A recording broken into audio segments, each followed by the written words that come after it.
What's good, people? It's about that time to randomly relate reverse rants, no hate. Frank Sanchez, Scott Alexander. So let me say this. Salute the both fighters for bringing what they had tonight. Now, Frank Sanchez, he got the job done.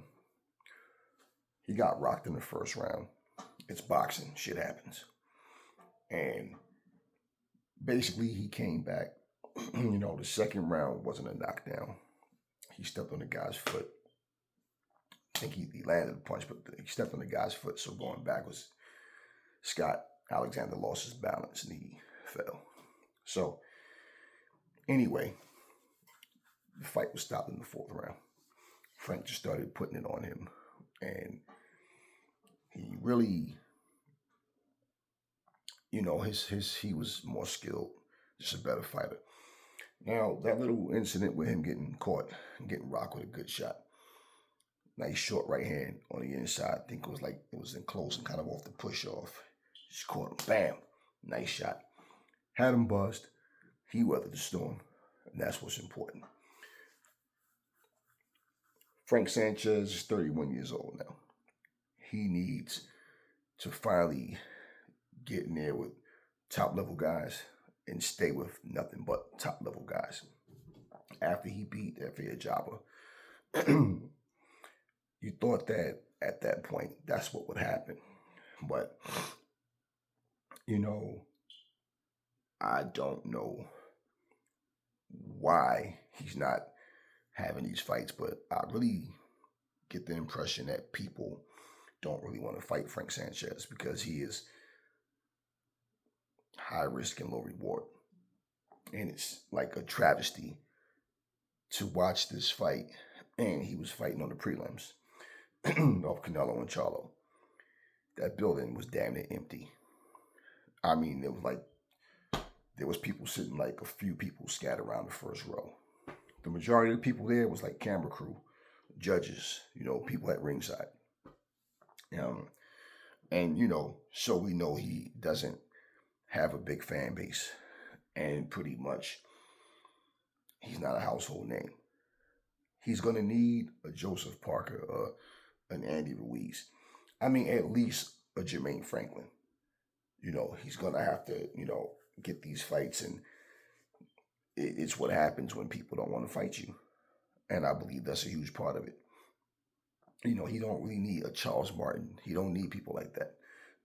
So maybe he and Jared Anderson are both trying to make their mark. They're making their mark, but even though Jared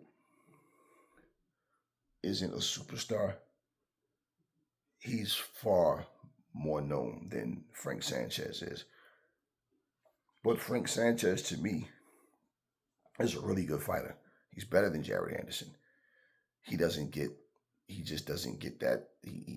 Cuban fighters don't really get that type of recognition for whatever reason. They just don't get it, And so you always see people say, "Well, this fighter has a country behind him, so this is where this fighter's popularity come from." But you don't have a whole lot of really popular Cuban fighters. Now, that being said, when people try to make excuses to not fight you, it's very difficult, for you to get those fights. You can't make a person, you can't force them, right? You have to become a mandatory to a champion that doesn't want to fight you. This is why they need to actually make title eliminators mean something. I mean, look at Jerron Boots Ennis right now. He's in a position where people are saying, take like a Keith Thurman, for example, saying, let him build himself up against who? Who at 147 could Jerron Boots Ennis beat right now? And all of a sudden he's going to be what Errol Spence was or what Terrence Crawford was. And then when I say was, meaning when they was in that position where it became a demand for them, who else is he going to beat? Danny Garcia's no longer there. Sean Porter's no longer there. And Errol Spence, we know that he's getting ready to fight against Terrence Crawford again. In the meanwhile, Keith Thurman don't want to fight him. So who is he gonna fight? You understand what I mean? So there's nobody that he can beat at 147 that people are going to think that he could beat Terrence Crawford or should be in the ring with him, which is really stupid because everybody has to get their start somewhere. So it's one of these situations, and I'm looking at Frank Sanchez, and pretty much, yeah, he's in that position where, was he 24 wins now, 16 stoppages, one draw, and he's 31 now. People, well, heavyweights age different, and you can't base any number, person's age on any particular number. Like, who knows, how long each fighter can last, how durable each fighter is, wear and tear over time. Who knows? But at 31, he's in a position where he can't, sell out arenas. He's not a household name. It takes a while to build up to get to that point. And so, people might look at it, oh, well, he's only 31. No. You got to look at boxers and think, most fighters don't have 20 years in the sport. Most of them. So when you look at his age now, you think, well, when will he get those shots?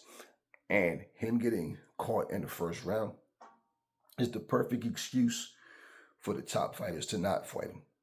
Oh, and you can already see it now. If that guy hurt him, imagine what Wilder would do to him or what any other fighter would do to him that can punch. Like, stop it. Everybody, this is boxing, okay? At some point, like, you're going to get hit with shots, whether they drop you or not. Just the fact that it land. If that guy can hit him, imagine what this guy would do. And this is like, one of these situations where these fighters know that guy's dangerous. They know it. So, yeah, they'll play on that whole, oh, he's not ready. Oh, nobody knows him. Anything to stay away from him. So, I would not sit back and listen to that and not expose that, because this is what fighters do when they don't want to fight a person. They try to bring up things like a guy getting caught in rock and, he's not elite, he's not this, he's not that. That makes them real comfortable when the public buy into that. I mean, we've seen many great fighters in a situation where they fought someone and the person was able to, catch it with shots or a shot or whatever, and just to where people lost their minds, and made it seem like, it kind of reminds me of that time when Allen Iverson shook Jordan, and people talked about that one move that Allen Iverson did so much that you think that the Bulls lost. And you know what they forgot to say? Jordan, for one, got payback in that same game. Two, he had 35 points and the Bulls won. But they were so focused on that one move Allen Iverson did. Why? It's because of who he did it to. He could have did it to anybody else in the league, any other player, and it wouldn't have been talked about nearly as much. It's because he did it to Jordan. So, this is what people do. But as far as the fighters go, look, man, y'all all need the right dance partners to get to the big money. So when y'all duck and dodge each other and play this whole, I'm the best in the world, I want to prove I'm the best in the world, but to stay away from certain fighters and you're not as confident as you appear to be, this is when things start to get real messy and people start to lose respect for you as a fighter. Because instead of being honest, they won't just say, nah, this guy's a dangerous fighter, he's definitely dangerous and definitely got my attention. No, they won't say anything like that. They'll speak as if I'll fight anybody. I ain't ducking nobody, but they will never directly address that person or call that person out. And Frank Sanchez might be one of those fighters that before you know it, he's not 31 anymore. He's 35. Then he's 37, and he still haven't got those type of fights that he needs to. And I just feel like, watching what he did, watching him get rocked, okay, like I said, it's boxing. He got caught, but he weathered that storm. And, Scott Alexander's corner, they was running up to throw the towel and to stop the fight. It wasn't the ref that stopped it. It was his corner. The guy was just taking punishment, taking some big shots. And they knew that it was just going to be more of the same. In fact, Scott Alexander, I didn't remember it. I don't really remember him, when I'm watching him. And I'm thinking, I'm picturing in my mind him and Zhilei Zhang fighting. And I'm like, I don't know why I thought about Zhang and him. And then all of a sudden I heard the commentator say that, he got stopped by Zhang. And I'm like, okay. And then I'm like, wait, I just pulled it up and look. Yes, I saw that fight. So, yeah, he's not a guy that I'm really familiar with. But I did see him fight before against Zhilei Zhang. So, anyway, again, salute to both of them coming to do what they had to do. And salute Frank Sanchez for getting the win. Talk to me in the comment section what y'all think about Frank Sanchez and who possibly may be the one to step up to fight against Frank Sanchez. Never fall in love with lies. Remember, the truth brings hate out of people, and I will catch y'all on the next video.